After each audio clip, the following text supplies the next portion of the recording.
Muy buenas tardes, noches o días, depende de cuando nos estéis viendo. Una semana más estamos en Edition Games, una semana más estamos con Alicia Geijo y con Carlos de la Cruz de Editorial 77 Mundos. Y un servidor, Little G, que intentará conducir el programa y formularé todas aquellas dudas que me vayan surgiendo.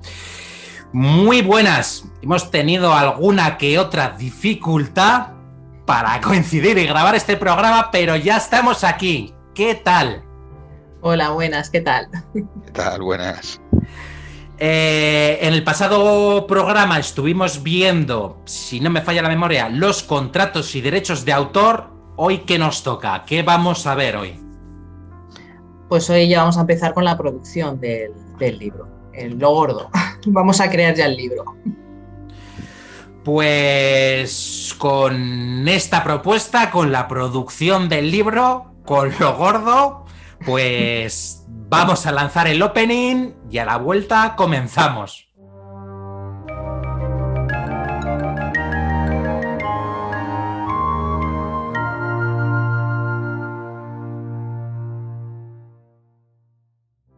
Estamos ya listos. Aprovecho para recordaros que todas aquellas dudas que vayáis teniendo de este programa o de otros que hayáis visto, nos las podéis dejar en el chat, nos las podéis dejar en la caja de comentarios o nos las podéis hacer llegar al correo de telliteransgames@gmail.com. Y al final del programa pues intentaremos ir resolviéndolas. Más bien, como siempre digo, intentarán ellos resolverlas. Dicho esto, ¿por dónde comenzamos? Bien, pues antes de empezar con la producción del libro, lo que me gustaría es pues conocer primero las partes de ese libro que vamos a producir. Aunque es un objeto que todos conocemos, pues vamos a ver qué diferencias hay entre unos libros, entre unas cubiertas y otros, antes de meternos ya directamente en la producción propiamente dicho de este objeto. Cuando paseamos por las librerías vemos que hay muchos tipos de cubiertas, muchos tipos de formato y todos tienen sus características. Por ejemplo, he traído aquí un montón de libros.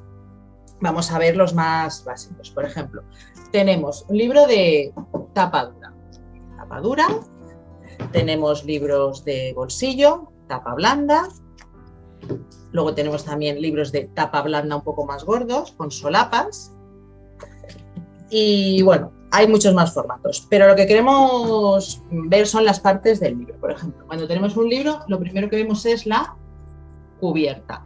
¿Qué es la cubierta? Pues la cubierta es la parte frontal del libro. En la parte frontal siempre vamos a encontrarnos el título, los autores, los logos de la editorial, alguna frase destacada y sobre todo la imagen, que es la ilustración principal del libro. Luego, por detrás es la contracubierta. En este caso aquí no tenemos texto, pero por ejemplo, aquí, no sé si se ve bien.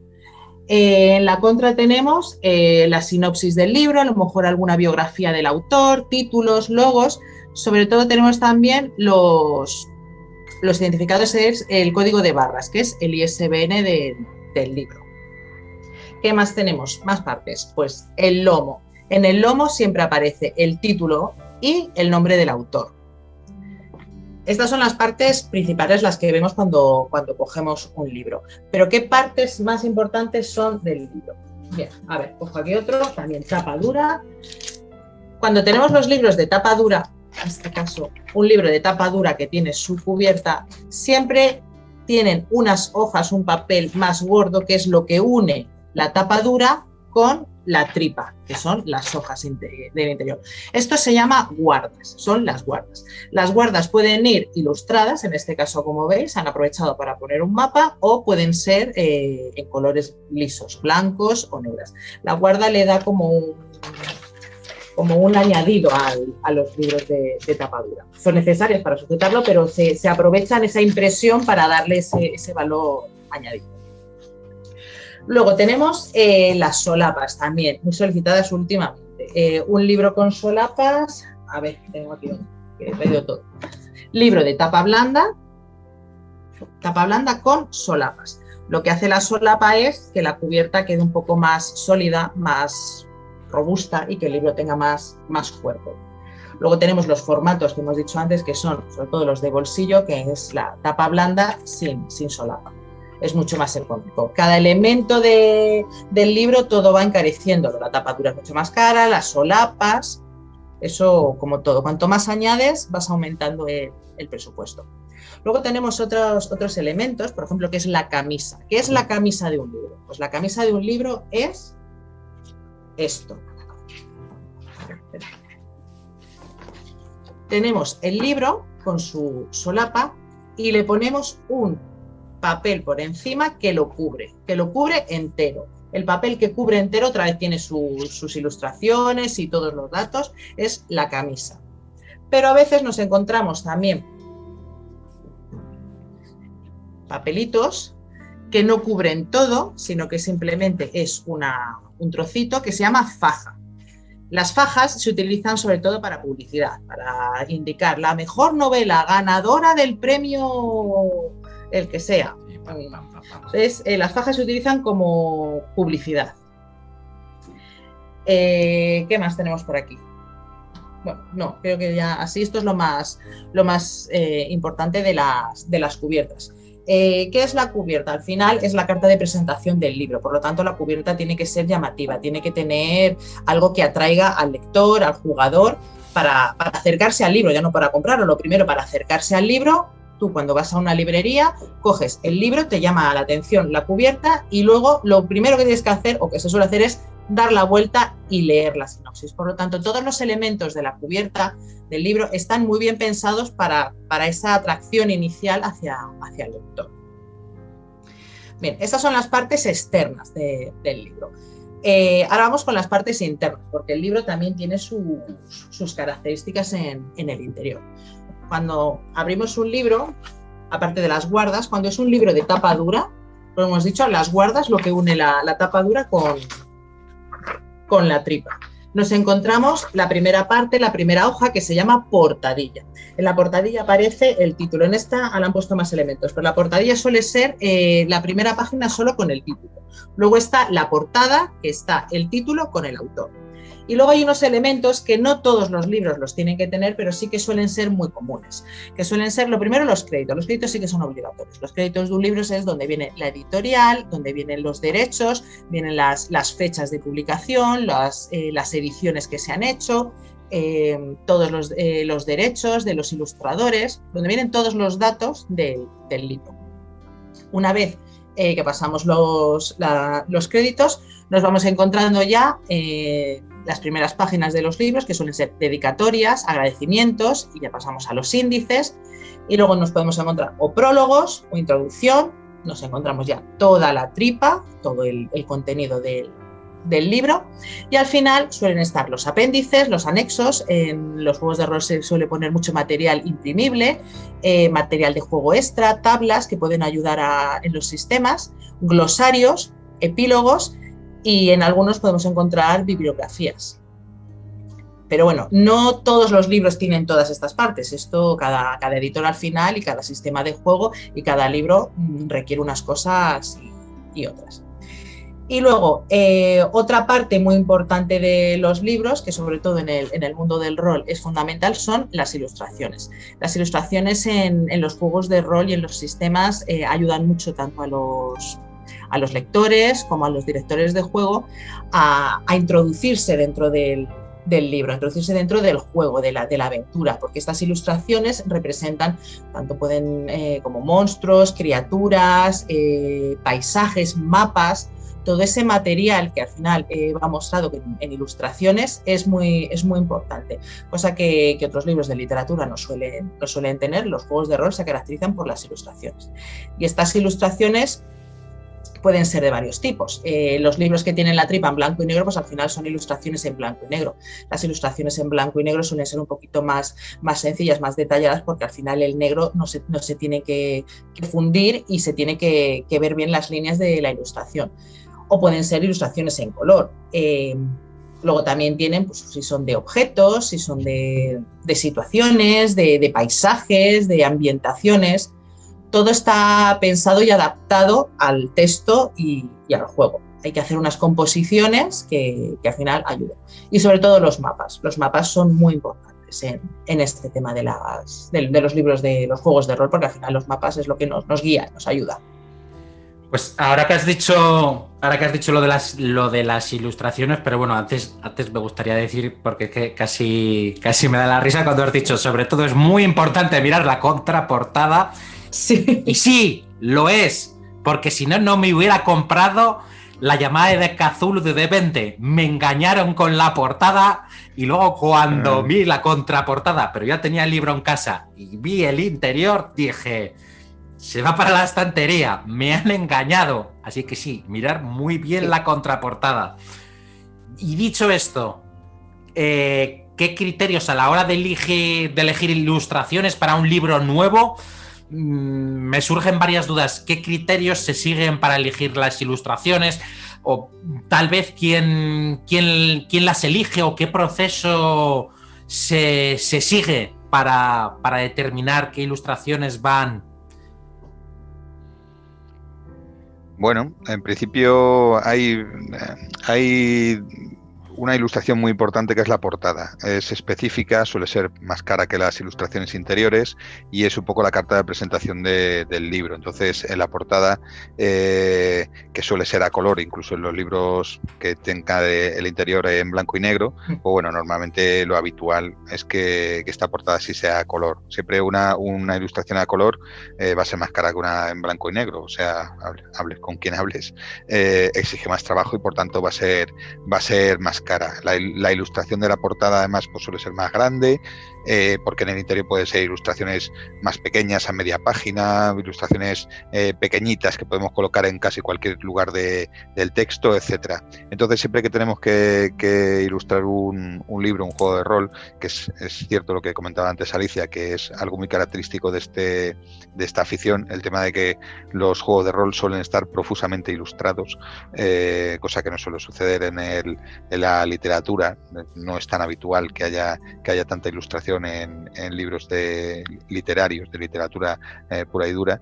Pues bueno, el juego de rol sí que tiene muchas ilustraciones. Siempre que empezamos a ello, pues bueno, lo primero es buscar quizá puedes hacerlo en el orden en el que quieras, pero bueno, una ilustración de portada que yo creo que merecería hablar específicamente de sus características y luego hablar de las ilustraciones interiores. Va a ser muy importante ver si lo vamos a hacer a color o lo vamos a hacer en blanco y negro todo. Blanco y negro va a ser más barato, pero aparte también no hay que pensar solo en que sea más barato, sino que sea apropiado para tu juego, para lo que quieres intentar buscar en tu juego. Quizá a lo mejor buscas un determinado estilo, por ejemplo, pues para un juego que sea destinado a un público infantil, como podría ser, pues no sé, Pequeño Detective de Monstruos o algunos pues buscas ahí unas ilustraciones infantiles, quizás. Puedes buscar un juego que sea pues descarnado y no para niños evidentemente, sino un juego que sea más de un futuro sombrío y cosas por el estilo, y puedes incluso optar pues por dibujos que sean pues impresionistas incluso, es decir, hubo, por ejemplo, los libros de vampiro inicialmente destacaron mucho por su arte, que no era el típico arte de Dragones y Mazmorras, que había ido más a un estilo incluso realista a finales de los 90. Cuando entró Vampiro, Vampiro se caracterizó por ofrecer una cosa distinta, ¿vale? En cuanto a ilustraciones. Ellos buscaban un estilo quizá más realista, más urbano, más sucio, con imágenes más impactantes. Es decir, las ilustraciones tienen que estar al servicio del tipo de juego que estás realmente presentando. Entonces, incluso dentro de una misma editorial, lo normal es que cada juego te pida un tipo de ilustración distinta, ¿vale? Entonces hay una cuestión de cómo se elige. Quizá hay una cosa que hacemos mal las editoriales, bueno, las pequeñas, que no disponemos de un departamento de arte específico, y es tener primero el juego. Cuando estamos hablando de un juego traducido, evidentemente pues tienes las que tienes y si quieres puedes poner otras distintas, pero bueno, normalmente adquieres las que tiene ya el propio juego traducido y las utilizas para replicar la maqueta. Pero cuando es un juego propio, hay una cosa que se hace mucho y es el hecho de tener primero el juego totalmente escrito y después buscar ilustradores.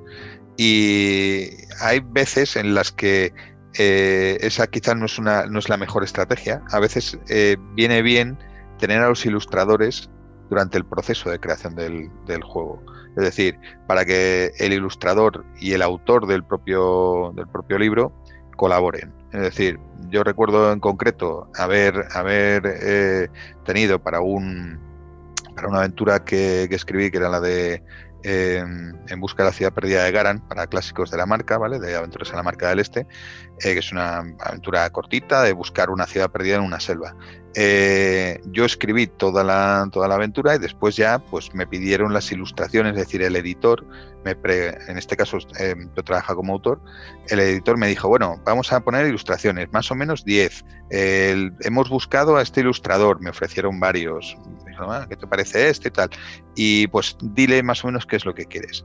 Y hubo un punto en el que pues había una ciudad, bueno, unas ruinas en las que había unos kobolds y luchando contra unos simios gigantes, y el autor dibujó unos kobolds que me encantaron, tipo parecían como cocodrilos, lo llamamos los koboldrilos internamente, y dije, si yo hubiera tenido esta ilustración en el momento de escribir la aventura, habría hecho alguna referencia a esa ilustración dentro del texto. Entonces, muchas veces las ilustraciones, claro, estamos hablando de que las ilustraciones en los juegos de rol tienen que ayudar a la descripción de cosas que a lo mejor pueden ser complicadas de describir hablándolas. Recordemos que aquí estamos hablando muchas veces, pues en aventuras, pues no sé, de escenarios en los que va a haber un combate y a lo mejor hay varios niveles, y entonces puede ser útil lo que comentábamos antes, de tener mapas de la aventura, de tener una situación que a lo mejor, pues bueno, en muchos casos, pues una imagen vale más que 1000 palabras. Entonces, pues a lo mejor nos podemos ahorrar 1000 palabras, que también cuestan en un libro, entonces con una imagen.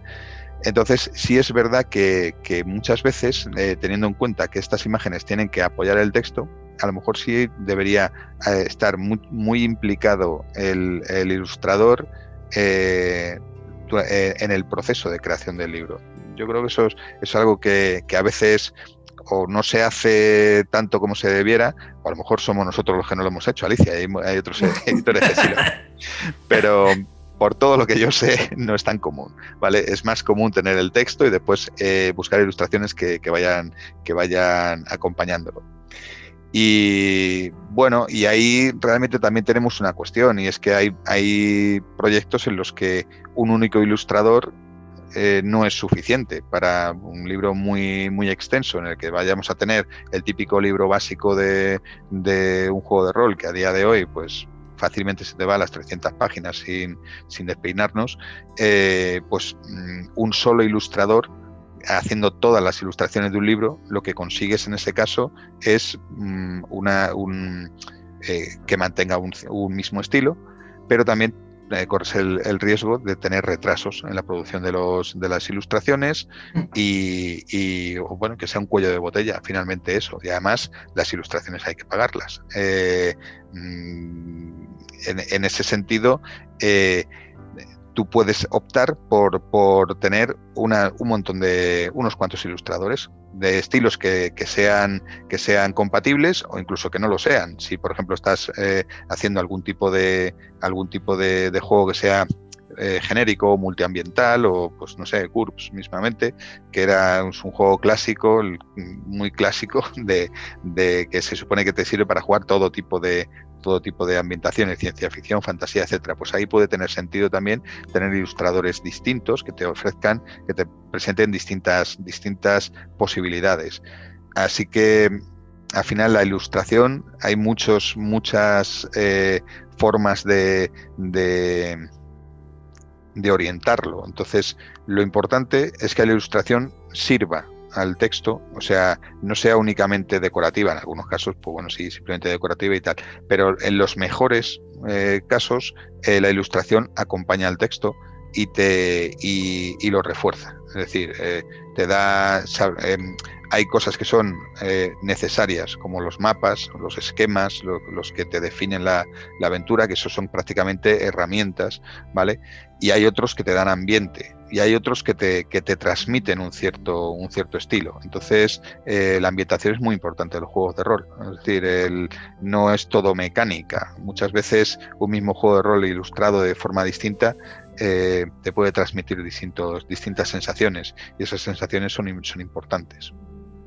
Echo de menos, bueno, tengo una duda, pero aprovecho para la cuña, echo de menos, sobre todo en los últimos manuales que me he leído, que han sido unos cuantos, la típica doble página en la que aparece armamento o aparecen naves o aparecen vehículos. La verdad que no encajarían, pero era algo de lo que más miraba y más rato pasaba observando.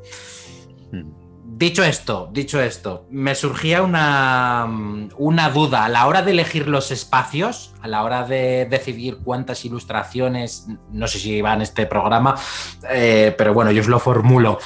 ¿Cómo se eligen los espacios o se deciden cuántas ilustraciones tienen que ir? Aquí va a ir una ilustración a página completa, aquí solo tenemos un espacio, esto es un tira-afloja entre el ilustrador y el editor, o primero se hace la maqueta y luego dices, bueno, pues tienes estos espacios, tienes que hacer tantas ilustraciones o... Bueno, la verdad es que también depende del libro. Normalmente vas buscando que el libro tenga ilustraciones de forma homogénea, que no se centre todas las ilustraciones al principio del libro o al final, sino que haya ilustraciones a lo largo de todo el libro.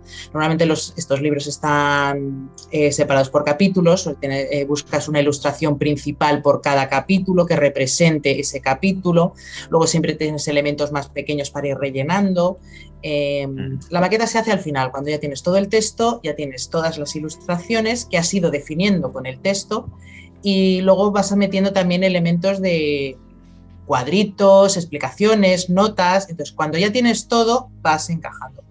Es posible que tú hayas contratado X ilustraciones y luego no te encajen todas, o que cuando hayas maquetado dices, pues es que necesitaría 4 o 5 más, pues las encargas. Pero vamos, que la maqueta se hace ya cuando tienes todos los elementos, para que cuadre todo. Y una vez hecha la maqueta, la vuelves a mover y a cambiar porque no te cuadra cuando lo ves. Sí, lo que se intenta es evitar el efecto muro de texto. Es decir, el tema de pasar un montón de páginas en las que solo haya texto. Entonces, lo que pasa es que las ilustraciones no son lo único que puedes utilizar para evitar este efecto. O sea, también puedes jugar con el hecho de que el texto esté a 2 columnas, introducir cajas de texto. En vez de poner un ejemplo en un párrafo, pues lo circunscriben dentro de una cajita de texto. En los juegos de rol muchas veces se utilizan tablas, las tablas para definir listados de equipo, las características de las armas, cosas por el estilo. Entonces, si tú juegas un poco con eso, a lo mejor puedes ahorrarte, entre comillas, una ilustración, o que no sea necesaria si, por ejemplo, pues pasas 3 o 4 páginas en las que no has puesto una ilustración, pero sí has puesto un cuadro de texto, una tabla. Es decir, tú lo vas a ver. Es decir, tampoco es... hay juegos de rol, a mí se me viene a la mente, por ejemplo, clásicos del mazmorreo, el Dungeon Crawl Classics, que es exagerado en su uso de ilustraciones. Ojo, exagerado, pero mola un montón. No digo, están bien utilizadas, pero ahí se utilizan muchísimas ilustraciones. Yo creo que es de los juegos que tienen más, lo comento por si alguien quiere echarle un vistazo, es de los que tienen un ratio de ilustraciones por página más elevado que de los que he visto yo. Pero eso también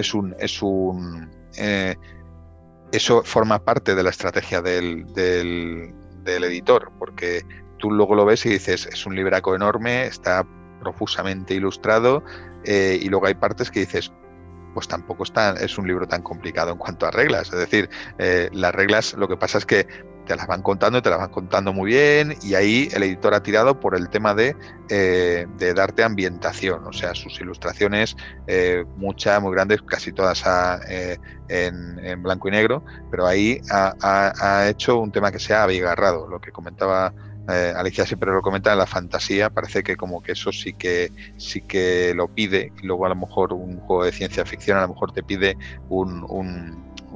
menos ilustración, una maqueta con más aire y cosas por el estilo, porque va de suyo en ese tipo de ambientación. Entonces, pues sí, tú tienes que intentar.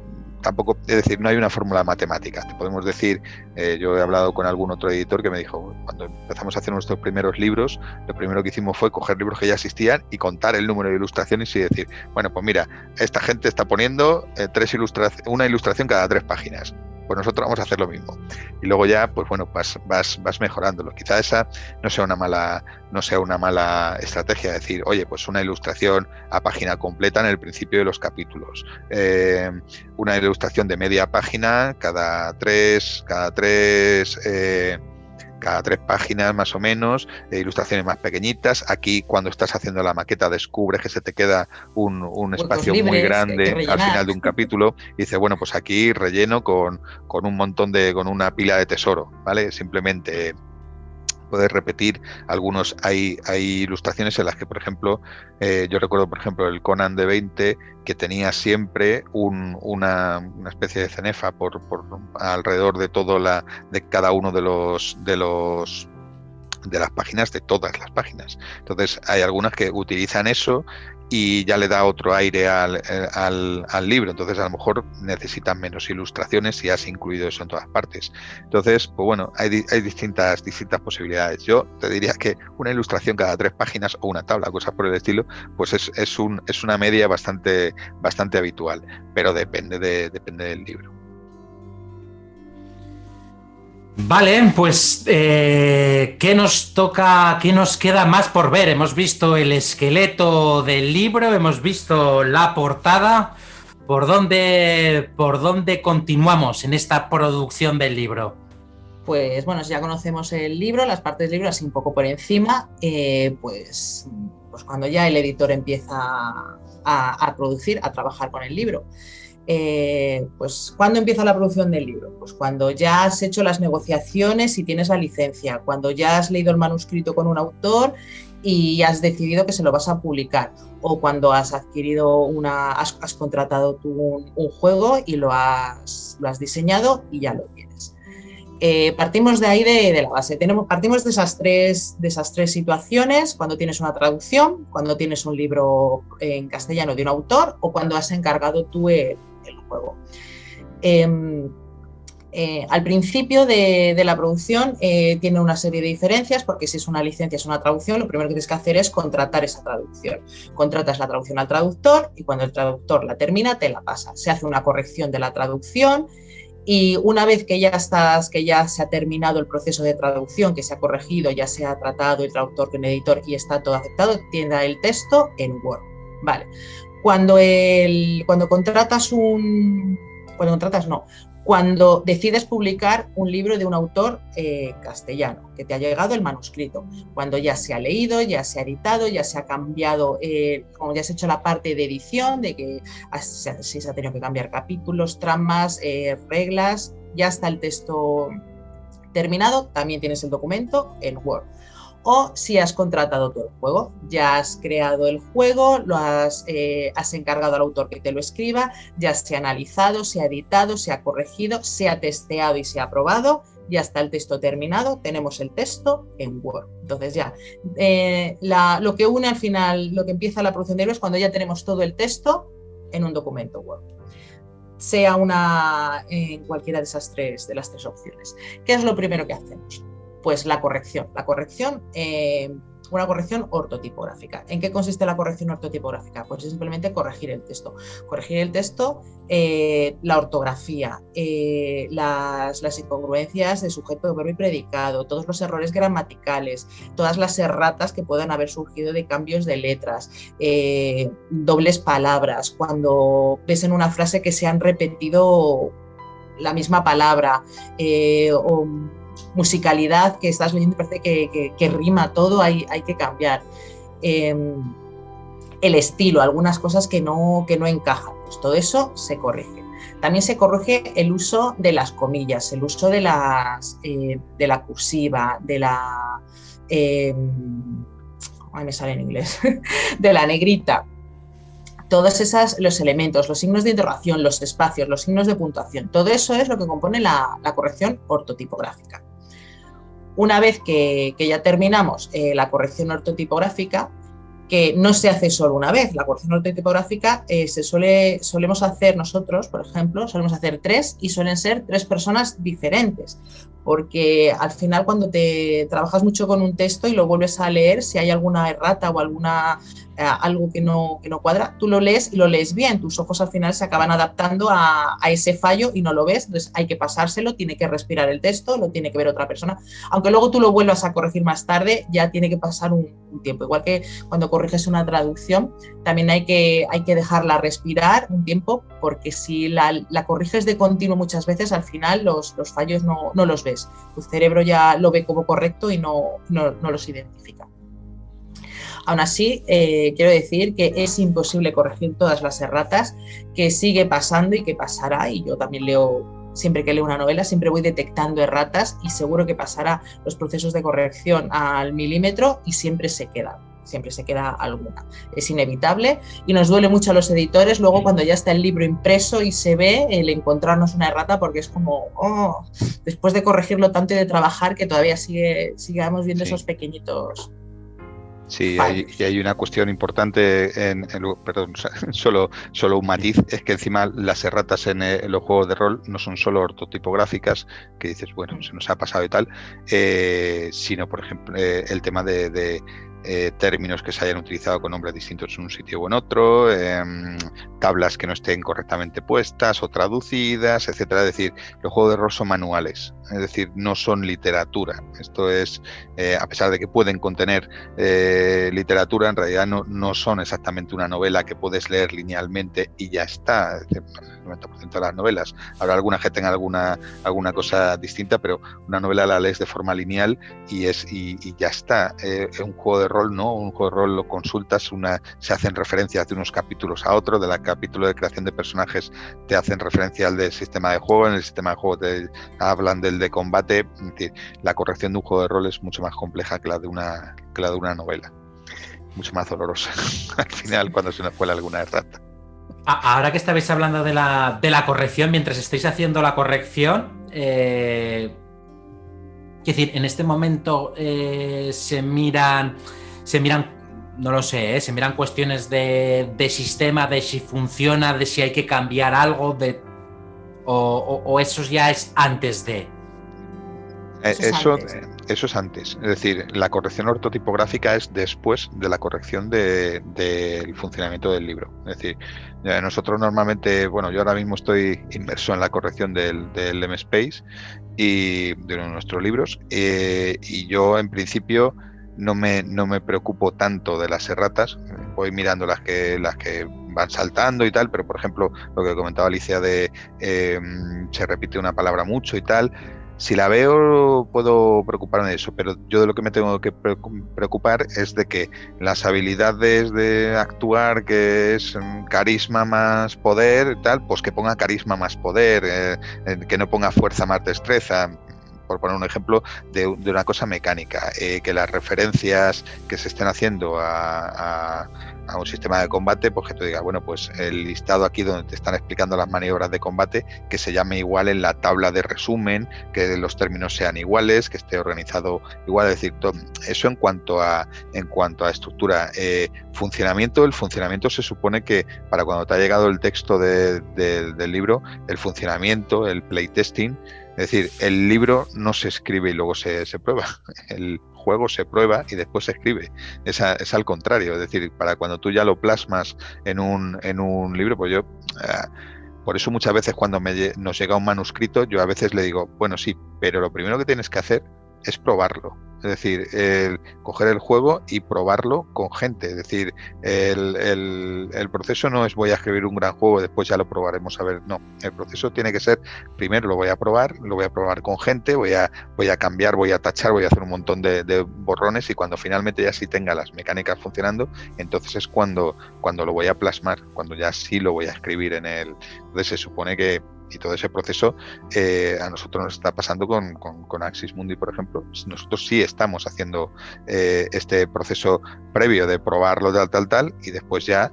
va a haber muchas modificaciones en el texto. Cuando finalmente ya estemos contentos con cómo funcionan las mecánicas, tendremos un texto. Cuando ese texto lo corrijamos para ver que todo lo que se dice correctamente, se hacen las referencias correctas, está bien explicado, etcétera. Después de eso es cuando haremos la corrección ortotipográfica. Es decir, Sí, la corrección ortotipográfica va al final. La última. La última porque Sí. luego, claro, esa es la que ya va a la maqueta. Cuando tú terminas la ortotipográfica, es el texto el que se mete en la maqueta. Y luego ya se corrigen cosas muy mínimas, porque si cambias párrafos o cambias lo que sea, hay que volver a hacer otra vez la ortotipográfica. Así que esa, la de las reglas gramaticales, los puntos, las tildes, es la última. Es lo último. O sea, digamos que tenéis, hacéis corrección por capas. Primero ver que todo encaja, todo lo que viene siendo mecánico encaja, que las referencias están bien hechas. Luego pasáis a otra capa. Y la última de estas es la ortotipográfica. Por ejemplo, cuando es una traducción, una licencia que traes, pues bueno, corriges, ya has trabajado la traducción y corriges la traducción. Se lee la traducción, que muchas veces descubrimos que algo no cuadra, pero porque en el original incluso está mal la mecánica y hemos corregido erratas del sistema original, del sistema de juego, no erratas gramaticales. Sí. Entonces, es más sencillo esa corrección cuando es una traducción, porque a fin de cuentas es un sistema que ya hay que traducirlo. Cuando es un juego nuevo de autor o uno que estamos creando, pues lleva mucho más tiempo. Sino que diga Carlos que lleva mucho tiempo con ello, años. Madre mía. No hablemos del tiempo que llevamos con ciertos proyectos, pero pero es normal. Es decir, cuando tú estás traduciendo, todo esto que estamos hablando de que funcione el juego, ya está hecho, o sea, viene hecho. Otra cosa que funcione mejor o peor, pero eso tú ya lo has tenido que valorar, en el hecho de decir, bueno, y es verdad que yo creo que en todas las traducciones que hemos hecho, hemos encontrado cosas que a veces hemos tenido que hablar con el autor, ¿vale? Yo recuerdo, por ejemplo, cuando se tradujo Pendragón, no en nuestra editorial, pero bueno, en otra editorial, tuvimos línea directa con el autor porque había cosas que ibas viendo y decías, pero esto no cuadra lo que está explicado aquí y el editor, de hecho, en su momento nos escribía y nos decía, sí, eso está mal y tenéis mi permiso para modificarlo. Es decir, que no podemos cambiar el texto porque pensemos nosotros que va a estar mejor explicado y lo ponemos y ya está. O sea, necesitamos el permiso expreso para hacer porque entonces no estamos haciendo una traducción, estamos haciendo un cambio. Entonces, los cambios que sí que se hicieron, etcétera, el editor o el propietario realmente de los derechos, del que te ha vendido los derechos para que tú traduzcas, te los tiene que aprobar. Entonces, pues bueno, eso es pero siempre suele ser menos, por decir, suelen ser detalles, porque más o menos tú sabes que el libro pues funciona, el juego funciona y tal, pueden ser detalles, erratas que no han sido detectadas, cosas que tú comentas entre el original y la traducción que estás realizando tú, ¿vale? Pero bueno, sí, efectivamente, esto va por capas. Primero, que funcione, después que esté bien explicado y después que no tenga faltas de ortografía. Más o menos ese sería el orden. Una cosa que no hemos explicado de la producción del libro, que lo primero que hay que hacer el editor, lo primero que hace cuando empieza con la producción del libro es una agenda detallada de cada paso y de los tiempos que lleva cada proyecto. Al final es una agenda de proyecto. Como hemos dicho, dependiendo del tipo de proyecto, si es traducción, si es una novela o un juego nuevo o si es una contratación, cada uno lleva sus pasos, lleva su tiempo. Entonces, lo primero es hacer la agenda, saber cuándo quieres sacar el libro. También hay que buscar la fecha adecuada porque no todas las fechas del año son buenas para sacar un juego. Hay épocas valle en las que no tiene sentido. También juegas un poco también con los costes. Por ejemplo, la impresión, hay imprentas que cuestan más barato imprimir en ciertas épocas porque tienen también ellos su época valle y hacen más descuentos para tener la producción y tener ellos siempre cubierto la producción. Por eso pero vamos, esto no se ha explicado porque al final cada proyecto en cualquier ámbito se crea su agenda de proyecto, pero por eso digo que es muy importante también el tiempo que hay que asignar a la corrección, a la maquetación y la producción, a la impresión y luego distribución. ¿Tenéis ahí a la hoja del checklist de las correcciones hechas? ¿En qué momento se dice, bueno, esto ya está listo? O nunca, siempre hay tiempo para una revisión más. Lo peor es el momento en que tienes que llevar los archivos a imprenta. Eso es lo peor. Y nosotros lo que solemos hacer, llevamos haciendo en los últimos proyectos, es cuando ya tenemos la maqueta hecha, el libro terminado, corregido, que hacemos el PDF, lo mandamos a los mecenas, porque cuando sacamos libro por mecenazgo, para que lo lean. Les damos un mes o 4 semanas para que nos encuentren erratas. Y nos encuentran muchas, desgraciadamente nos encuentran muchas. Pero ahí dices, bueno, el libro todavía no está impreso y estamos en la producción y les implicamos en el proyecto, además ellos nos piden, queremos el PDF ya, queremos revisarlo, queremos corregirlo. Y ahí todavía no pasa nada. Pero en el momento en que yo digo, chicos, que ya se acaba, hacemos un comunicado, que ya va a imprenta, yo ahí lo paso fatal. Ha habido veces que el libro, cuando ha estado en imprenta, he tenido que llamar y decir, cancelarme 3 páginas, hacerme planchas nuevas, que he cambiado 3 cosas. Cosas importantes, que a lo mejor por una N que se ha cambiado por una S, pues a lo mejor no. Pero si es algo importante, nosotros sí que hemos cambiado planchas. Y al final cambiar planchas es dinero, porque hay que pagar esas planchas que han generado la imprenta. Sí. Pero ese es el peor paso. Sí. Una vez que está impreso, yo casi que prefiero no leer los libros. Ya están hechos, ya no me contéis nada. Sí, no me digáis nada. Lo que pasa es que tampoco es cierto. Tampoco es cierto, porque una vez que está impreso y cuando hayamos mandado los libros, la gente los lee y encuentra erratas y me las mandan. Y sí, quiero que me las sigan mandando, por mucho que me duela, porque claro, todos nuestros productos tienen el libro PDF y el PDF sí que se puede corregir y se puede actualizar. Por lo tanto, siempre hay que corregirlo y tenerlo actualizado. Pero eso es lo peor que te pueden decir, que hay erratas en los libros que ya están impresos. Lo peor. Sí. Es que te comprendo perfectamente, porque a mí me pasa, y ahora si me ven algunos de los compañeros de Vegetarian Games me lo reconocerán. Porque escribir algún tuit y demás, se me cuela alguna falta, y es que tardan, pero nada, menos de una hora en hacer captura y enviármelo. ¿Has visto qué? Y yo, pues chico, pues es lo que hay, porque no se puede ya cambiar. Sí, además, ya sabes, ningún tuit sin su errata, ¿eh? Eso es una cosa que funciona así. Sí, que llega el momento que les dije, prefiero que no me lo digáis. O sea, ya está, se ha colado, no me lo envíes porque no lo puedo editar, o sea que... Ojos que no ven, sí. Pero no hay obra perfecta. O sea, hombre, hay que intentar de tener todo el cuidado que puedes y hacerlo, pero con las correcciones pasa como con la propia escritura. Hay un punto en el que tú tienes que decir, esto ya no se reescribe más. O sea, de hecho hay autores que cuando mucha gente te dice, llevo 50 años escribiendo este libro, bueno, pues entonces lo tenías que haber publicado antes. Bueno, pero si no va a ser nunca perfecto. Esa es la lucha del editor con el autor, siempre, la lucha del editor con el autor. El autor siempre quiere cambiar, siempre. Y después que lo has corregido y ya está, no, es que, y te llama 2 días después, es que he pensado y quiero cambiar y he encontrado. No, déjalo ya, porque si no, no acabas. Igual que la traducción. Que se lo digan a Martin o a Patrick Rufus, el del Hombre del Viento, que yo no sé muy bien qué están haciendo. Tal vez algún día, cuando terminemos esto, haremos un capítulo especial para que nos contéis qué pasa ahí, si a vosotros os ha llegado algún tipo de información, porque os movéis en otros círculos de editorial, a lo mejor. No, esos círculos son muy pequeñitos. Es un círculo muy pequeñito dentro de un círculo. Sí. No, pero es verdad, es cierto que el autor al final hay un punto en el que tiene que dejar volar su obra, aunque no sea perfecta. Lo que pasa es que el autor llora más que los editores todavía con cualquier fallo y tal, y una pequeña última, pero hay un punto en el que el autor tiene que dejar el manuscrito y decir, esto es lo que se va a publicar. Y con las correcciones pasa lo mismo. Hay un punto en el que tú tienes que darle todas las pasadas que tú veas, pero hay un punto en el que tienes que decir, venga, ya hay que sacar, porque hay tiempos es decir, en un mundo perfecto tendríamos todo el tiempo del mundo para no dejar ni una errata, pero es que no vivimos en un mundo perfecto. Entonces es necesario tú programar una serie de correcciones, cumplir con los plazos. Alicia, te prometo que en MSpace estará corregido el texto al final de este mes, que voy bien. Y lo pondré en la descripción.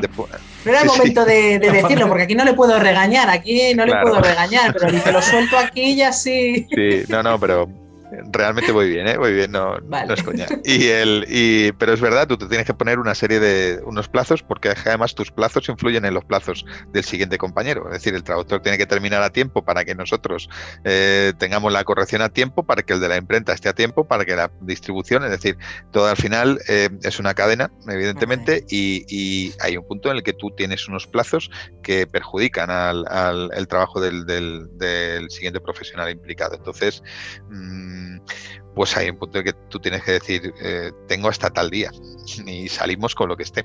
Y en algunos casos nos ha pasado de tener gente que no ha cumplido los plazos y tener que hacer, pues buscar otro profesional de ese puesto concreto para que se ocupe de ello. Eso es más dinero, pero bueno, son imponderables, que es que además Sí, los vas a tener en todo proyecto. No hay ningún proyecto que salga bien desde el principio hasta el final sin ningún... No bien, digo, que salga sin ningún tipo de pequeño problema que digas, pues es que, por lo que comentábamos antes, que la vida es así. Entonces, Sí, lo sí. que tienes que hacer es intentar tenerlo lo más planeado posible y todos los campos, y al final la experiencia es un grado. Al final tú vas cometiendo errores y eso los corriges y innovas y cometes unos errores nuevos en el siguiente proyecto. Digamos que tenemos ya la corrección, que ya hemos dicho vamos para adelante, que mientras está haciendo la corrección se hace la maquetación, o tengo ya la corrección, ya voy con esto, hago la maquetación, ¿no? No, lo importante es tener el texto. Cuando ya está el texto corregido, se hace la maqueta. Bueno, también partimos de los 3 escenarios que hemos estado hablando antes al principio. Cuando es una licencia, tú cuando negocias por los derechos del libro también compras la maqueta original del libro. Entonces ahí no tienes que diseñar maqueta porque tú estás sacando la traducción con la misma maqueta. Compras las ilustraciones y compras la maqueta. Que eso cuesta dinero, aunque no se crea, que la gente piensa, hay que pagar, aparte de los derechos, hay que pagar un tanto alzado, un tanto fijo, por maqueta y por ilustración. Entonces, cuando es una traducción es muy fácil, porque tú tienes el texto en castellano, tienes la maqueta, te lo pasan en el programa en el que tú sueles trabajar, es quitar y pegar, cortar y pegar. Que claro, hay que tener mucho cuidado, que nos ha pasado luego en las correcciones de maqueta, que te encuentras texto en inglés que has ido cortando y pegando y te has encontrado ahí el texto en inglés. Pero bueno, Eso ahí pasa mucho en las tablas. En las tablas, claro. En las tablas, por final, ejemplo, claro, que no es o sea, de la estructura y tal. Hmm. Aquí sí hay Vamos, ahí hay la una maqueta cuestión. no tienes que diseñar. ¿El qué? Perdona. No, que hay una cuestión. Hay gente que, por ejemplo, yo recuerdo, por ejemplo, de Dresden Files, que es un juego que publicó No Solo Roll, cambió toda la maquetación por completo. Es decir, en ese caso, porque además yo tengo el original en inglés y la traducción de No Solo Roll, lo cambiaron por completo. El que hay ahora en español además es inmensamente mejor que el de inglés. Tiene un trabajo chulísimo. Claro, eso es porque no comprarían la maqueta, claro. Pero y además ahí tenían una cuestión, que a lo mejor no podían utilizar todas las ilustraciones originales por temas de derechos o cosas por el estilo. Es decir, tú puedes, si te da la gana, puedes cambiar toda la maquetación y no utilizar ninguna de las ilustraciones originales. Bueno, claro, depende, claro, la negociación. Intentas decir, bueno, pues intentas comprarlo. O sea, es muy normal que tú intentes sacarlo exactamente igual y trabajes así. Existe la posibilidad, si tú consideras que tal, de que tú tienes un mejor maquetador o unos ilustradores que consideras que es mejor, cambiarlo por completo. Es decir, no estás obligado realmente. Lo que sí estás obligado es a respetar el texto. Es decir, el texto sí estás obligado a respetarlo, bueno, dentro de lo que, como siempre hay excepciones, pero lo normal es que tú tengas que coger el texto que tienes y traducirlo fielmente, de forma fidedigna, y luego ya que lo puedes... Bueno, aquí también hay anécdotas que ha ocurrido, porque claro, tú cuando contratas una licencia y lo traduces, tú luego le tienes que mandar a la editorial original tu ejemplar en tu idioma, pero claro, en inglés, si son idiomas comunes fáciles, que puedan saberse, vale, pero ha dado la casualidad anécdotas en las que se han traducido del japonés y del chino y han sido novelas totalmente cambiadas. Entonces, claro, tú te lo lees porque hay una forma de traducción que es por ejemplo, cuando quieres traducir, traer un juego a lo mejor del japonés o de Japón o de una lengua oriental que no hay muchos traductores en España, una lengua que además que es cara de comprar esa traducción, lo que haces es traduces la traducción en inglés, porque hay más traductores y es más barato, o del francés, un idioma más genérico, y que entonces, claro, tú estás traduciendo de una traducción, entonces pierdes muchas veces el sentido. Y claro, te tienes que fiar de que esa traducción en otro idioma coincide con el original. Pero es muy difícil al final saber qué es lo que pone, porque si el editor no sabe chino, no sabe japonés, claro, por mucho que le digan, si no puede comprobarlo... Teléfono roto. Sí, eso me ha pasado a mí en concreto con la traducción de Ryutama. O sea, Ryutama es un juego japonés, aquí lo ha traducido Der Selps, pero lo ha traducido, lo tradujimos en su momento, no del japonés, yo no sé japonés, lo traduje del inglés. Entonces, primero fue el licenciatario de Estados Unidos, que él lo tradujo, sí, del japonés al inglés, y nosotros cogimos esa traducción inglesa y la tradujimos al español. Por lo general, bueno, yo creo que se hizo un buen trabajo, pero yo sé que hay algunos chistes internos de japonés que se perdieron en la traducción al inglés y que probablemente se volvieron a perder en la traducción al español, porque, bueno, pues porque efectivamente eso es así. Es decir, lo mejor habría sido haber traducido directamente del japonés al español, pero no disponíamos de ese traductor que pudiera hacerlo. Entonces lo hicimos así. Entonces, claro, efectivamente ahí ya vas con, bueno, como decía, lo de traductor traidor, pues si nos pasa ya en doble, o sea, esto pues se colarán más cosillas. Pero bueno, son las cosas de que la raza humana tiene un montón de idiomas y algunos no están emparentados entre sí para nada. Entonces, pues bueno, estas cosas suceden. Si he entendido bien. Tú puedes tener, lo que pasa es que no me acuerdo con qué término has dicho, puedes tener digamos, la maqueta y haces una maquetación fiel a la original, o tú puedes coger y maquetarlo completamente como tú consideres. Una vez tienes la traducción y tienes la maquetación, esto se suele enviar a la editorial original para, digamos, como que te den el visto bueno, o se fían. Dicen, no, perfecto. No, claro, luego tú estás obligado a mandar luego ya el libro editado, impreso, pero no tienes que... Aunque nosotros solemos hacerlo cuando ya tenemos el PDF en el formato digital, pues por cortesía, pues para que lo vean y porque también les hace ilusión ver sus libros que están publicados en otros idiomas. Pero no te tienen que dar el visto bueno. No. Ojo con eso, que depende, ¿eh? Yo sé, por ejemplo, que para el Dragones y Mazmorras, en concreto, me parece que sí que tuvieron que enviarlo previamente, pero bueno, a lo mejor ahí me estoy columpiando, ¿eh? Todo depende del grado de control que se quiera tener sobre las licencias extranjeras. Es decir, que habrá a lo mejor, en el caso de Dragones y Mazmorras, estamos hablando de una licencia muy cara, muy cuidadosa, en la que a lo mejor sí tienen un departamento específico dedicado a las licencias, a lo que para ellos son las licencias extranjeras, que sí pueden tener más control. Lo normal en el mundo del rol, vamos a hablar de lo normal, es que no sea así, que realmente se fíen y ya está, ¿vale? Pero todo eso dependerá de lo que tú firmes en el contrato. Es decir, si en el contrato te dicen, igual que es súper normal el hecho de que cuando hayas terminado tengas que enviar una copia física y la tenemos que enviar a donde sea. A Japón se han enviado las copias de Ryutama, llegaron a Japón y se le entregaron a su original, que además se hizo su fotito con el libro de Ryutama en español y tal. Eso es muy normal. Si te exigen durante las negociaciones que después de haber hecho tal, porque por ejemplo quieran asegurarse de que la calidad de la maquetación se mantiene o cosas por el estilo, ellos no quieran que en ese caso esa letra de Mark, bueno, en fin, pues que su marca personal, sí, que su marca se vea empañada por una edición extranjera que no cumpla los estándares suyos, pues a lo mejor sí te pueden pedir previamente que les envíes el PDF o incluso que les envíes una copia y te digan, pues esta copia física no me mola, a la tira todo lo que has hecho. Y es decir, que eso sí puede existir, pero es cierto que son los menos, es decir, no es tan común.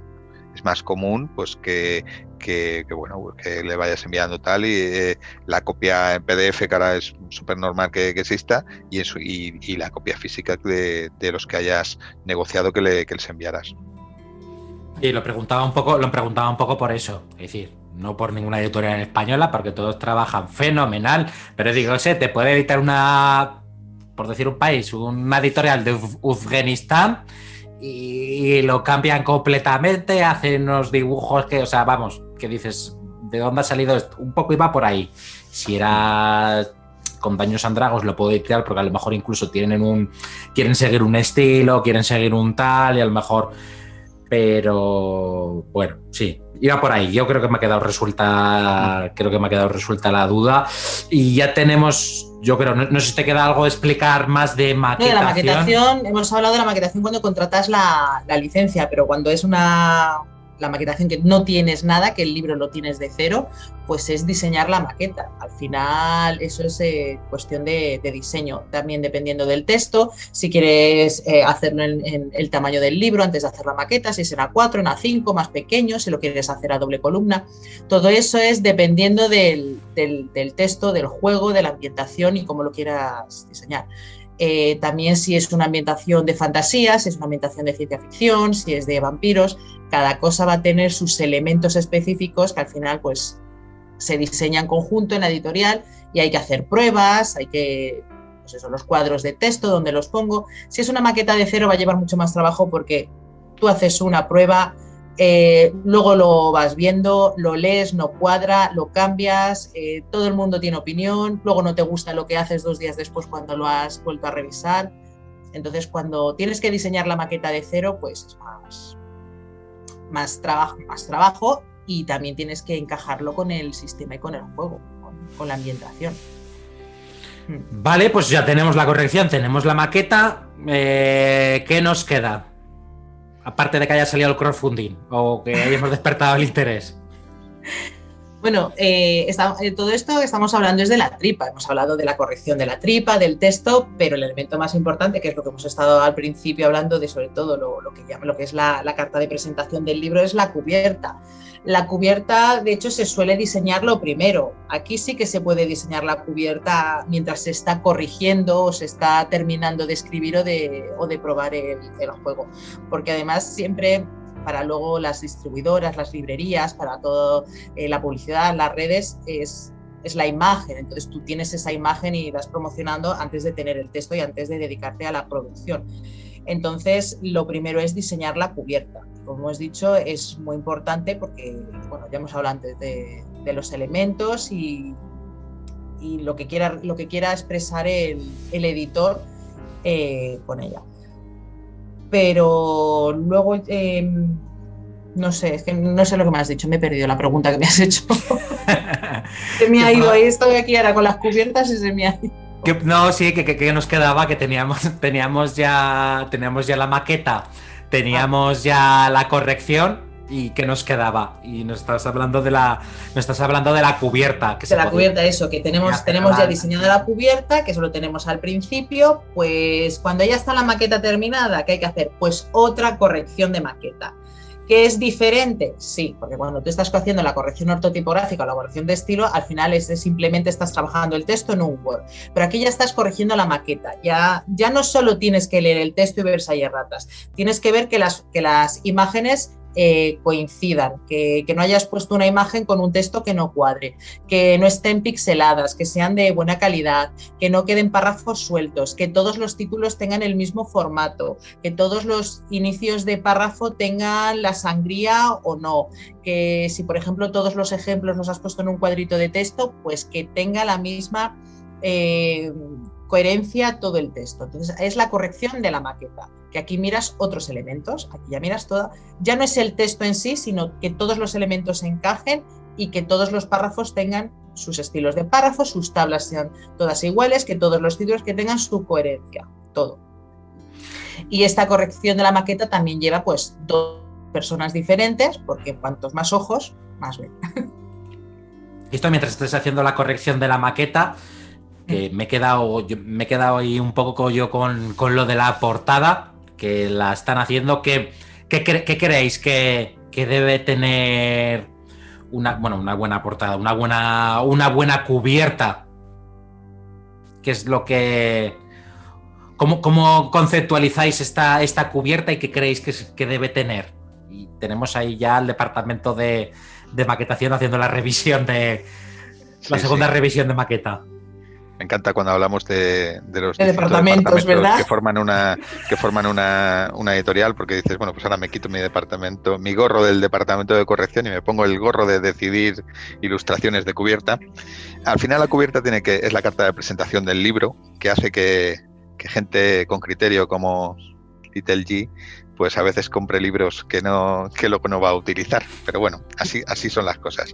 Entonces la cubierta tiene que llamarte la atención y tiene que transmitir un poco lo que tiene dentro el libro. Es decir, por un lado, es decir, ahí tenemos que jugar con dos aspectos. Por un lado, que destaque. Es decir, tiene que destacar de algún modo entre el resto de hermanos libros de rol entre los que va a estar expuesto en las librerías. Entonces, pues puedes hacerlo con una propuesta impactante, algo que destaque visualmente, un color que sea bonito. Es decir, a nosotros nos gusta mucho el de fantasía clásica. En nuestro caso la portada, esa no la hemos elegido nosotros, nos ha venido impuesta, pero es buena, es muy azul, destaca mucho entre otros juegos que a lo mejor pues puedes tener una ilustración que sea muy bonita, pero la composición a lo mejor pues no llama la atención por la razón que sea. Entonces tú tienes que intentar que la ilustración se diferencie del resto. Es muy complicado, ¿vale? Porque al final, pues oye, pues que inventar algo nuevo es complicado, pero bueno, puedes utilizar a lo mejor en la ilustración algo que haga, por ejemplo, las portadas de Ars Mágica de la 5ª edición, pues tienen una especie de la ilustración que cambia hasta dentro de un círculo y todo el resto de la portada pues tiene que si los 4 reinos mágicos, el nombre al principio, es decir, ellos ya enmarcan esa ilustración dentro de una colección. Entonces, si tú estás dentro de una colección, pues tienes que intentar, bueno, que haya un poquito de, pues no sé, que los lomos sean iguales. El mismo Ars Mágica en la 4ª edición, pues todos los lomos eran como marrones. Entonces, bueno, la propia colección destaca también como grupo dentro de las estanterías donde se vaya a vender. Y aparte de esa labor de que sea identificativo de lo que es tu tipo de juego y que destaque con otros que estén al lado, pues tienes que intentar vender el estilo del propio libro. Es decir, habrá ilustraciones que a lo mejor tú intentes transmitir la idea de que tu juego pues es un hágalo usted mismo, y entonces en ese sentido pues pones una ilustración que a lo mejor tenga elementos de no sé, que asemeje un blog de notas o cosas por el estilo, para decir, bueno, pues esto es una herramienta de trabajo. Puedes hacer un juego que sea sobre magos que parezca un grimorio medieval, es decir, en ese sentido, pues que digas, pues mira, todo esto, si es un juego de ciencia ficción, que parezca el ¿cómo se llama? El manual de uso de tu nave espacial. Es decir, la cubierta tiene que venderte de qué va el libro, y aparte tiene que intentar destacar con el resto de cubiertas de alrededor. Eso es una cosa que en el mundo del rol, esto sí, probablemente lo veamos ya la semana que viene en la parte de impresión, que yo antes he mostrado los libros, las cubiertas, pero es que en el rol hay muchos tipos de cubierta, muchos tipos de materiales. Se utilizan a lo mejor libros cubiertos en cuero, con labrados, con colores dorados que representan pues libros antiguos, incluso libros con llave cerrados que parecen tesoros, Claro, en el mundo del rol también se puede jugar no solo con las ilustraciones, sino con los elementos y los materiales del libro. Todo eso lo encarece, pero sí que hacen libros de colección y bonitos para tener y jugar con ellos. Ahí tenemos, por ejemplo, el de la portada de Hombre Lobo, tenía cuatro garras ahí, y tú lo abrías y tenía lo tenía troquelado ahí, por ejemplo. Pues eso era claro, eso fue más caro que una cubierta normal y corriente, pero vendía de qué iba ese juego. Entonces le daba un algo especial, y hacía que destacase con respecto a otro. Entonces, pues ese tipo de cosas son con los que los juegos de rol es un ecosistema muy rico y muy complejo, muy distinto a los de las novelas, y la gente ya para destacar tiene que inventarse cosas importantes ya para llamar la atención. Sí. Es que voy a recurrir otra vez al ejemplo de antes, que acudí yo como una maldita luciérnaga. Es que cogías el manual y parecía que tenía la cara esa en 3D y parecía como un grimorio. Digo yo, esto es el Necronomicon. Me lo pillé sin dudar. Sin dudar, le tiré los dineros al mostrador. El departamento de arte hizo su trabajo en ese caso. Sí. Yo creo que eso nos ha pasado a todos, o con novelas, o con juegos de mesa, o con juegos de rol. Siempre hemos comprado algo por el envoltorio y luego incluso por la sinopsis o la descripción, al final eso es trabajo de marketing y de venta, pues te han convencido. El problema es cuando te pasa con juegos de rol, juegos de mesa y libros, como me pasa a mí. Que nos catemos. Pues a lo mejor debes hacer más caso a leerla, darle la vuelta, y en la contra o mirar reseñas, ya no sé. Sí, hay que hacer un ejercicio de contención, de decir, bueno, con eso ya por este mes es suficiente. Pues vale, tenemos la cubierta. Tenemos ya la maquetación, tenemos ya la corrección. ¿Qué nos queda, Alicia? ¿Qué nos queda, Carlos? Pues bueno, en el mundo del rol ahora lo que se suele hacer una vez hecha ya la maqueta para imprimir, bueno, tú tienes la maqueta hecha en el programa de maquetación, hay muchos en el mercado. Tienes